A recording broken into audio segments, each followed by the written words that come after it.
एकादशी में आप सुबह 3 से 4:30 के बीच में आपको जल पीना है तो आप पी सकते हैं। सूर्य उदय होते ही आप जल नहीं पी सकते, व्रत आरंभ हो जाएगा।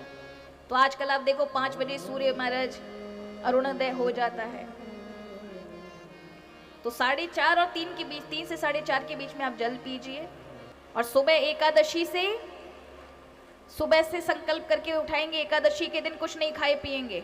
अगले दिन सुबह द्वादशी को, यानी 18 तारीख की है तो 18 तारीख को पूरे दिन व्रत रखेंगे और अगले दिन 19 तारीख को सुबह पारण करेंगे 5 से 6:30 के बीच में, यानी व्रत खोलेंगे सुबह 19 तारीख को।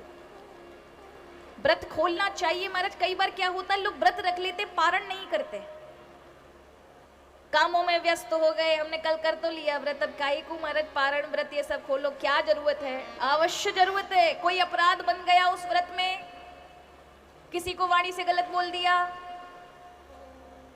किसी भोज वस्तु में दृष्टि गई और अचानक मुंह में पानी आ गया, अरे आज तो व्रत था, कितना अच्छा होता मैं आज भोजन कर लेती, पर आज तो व्रत हो गया, ऐसे मन में विचार आ जाए तो गंगा जल में तुलसी पत्र डाल करके पारण लेना चाहिए। गंगा जल और तुलसी के अंदर ये महत्वता है कि आपके उस व्रत में कोई अपराध बन चुका है तो वो अपराध क्षमा हो जाएगा और आपको पूर्ण फल की प्राप्ति होती है। इसलिए व्रत में हमेशा पारण यानी खोलना चाहिए व्रत नियम के साथ। तो ये निर्जला एकादशी पड़ने वाली है 18 तारीख की। अगर आप नहीं पूरा रख पाते व्रत तो देखो कुछ नियम सुन लो इस निर्जला एकादशी के। सुबह 4:30, 3 से 4:30 के बीच में जल ले सकते हो, उसके बाद एकादशी आरंभ कर दीजिए। आप सूर्योदय से सूर्य अस्त तक भी कर लेते हो तो भी आपको 12 महीने की 24 एकादशियों का फल प्राप्त होता है। अगर 24 घंटे की ताकत नहीं है उनके लिए बता रहे हैं, ऐसा शास्त्र में वर्णन है कि अगर आप नहीं कर पाते हैं पूरा तो सूर्य उदय से लेकर सूर्यास्त के बीच में कर लें, लेकिन सूर्यास्त के तुरंत बाद नहीं, उसके 2 घंटे बाद जल पीना चाहिए। सूर्यास्त हो जाए उसके 2 घंटे बाद जल पियो। अगर सामर्थ्य है तो कोई 24 घंटे का पूरा महाराज व्रत कर ले, जल ना पिए, तो उससे 26 एकादशी यानी 24 12 महीने की और 2 पुरुषोत्तम मास की एकादशी का पूर्ण पुण्य की प्राप्ति होती है।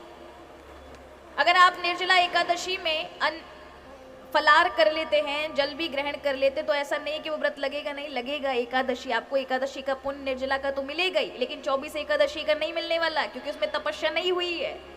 जल अगर नहीं पियोगे तभी होगा। इस दिन आप अपना जल दूसरों को दान करें, इसकी महिमा है, क्योंकि जल जीवन है। आप गैया को जल पिलाइए, महान पुण्य है, आपके सारे पितृ तर जाते हैं अगर आप निर्जला एकादशी वाले दिन गऊ को जल पिलाएं। निर्जला एकादशी वाले दिन लोगों को जल पिलाएं, मीठा जल करके लोगों को पिलाएं। मटके दान करें भरे हुए जल के।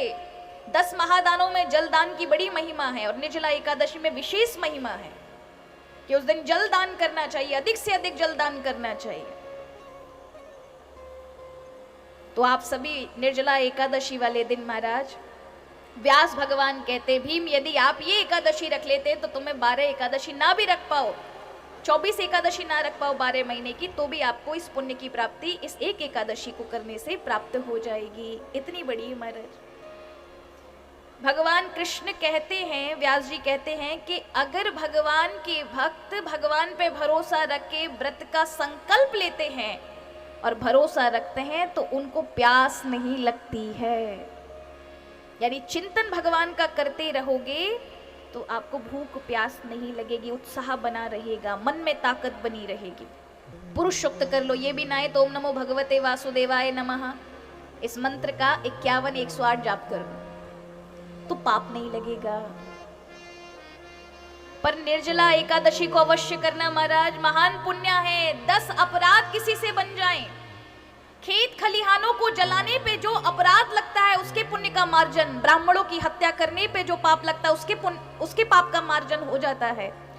गर्भ में किसी भी कारण से बच्चा मर चुका है, भ्रूण हुआ है, भ्रूण हत्या हुई है, उसका अपराध होता है महाराज, वो मार्जन हो जाता है। इस प्रकार के 10 महापापों का भी निवारण कर देती है एकादशी, ये निर्जला एकादशी। इसलिए प्रत्येक व्यक्ति को महाराज भगवान की प्रसन्नता के लिए अवश्य निर्जला एकादशी को करना चाहिए। बोलो एकादशी मैया की जय।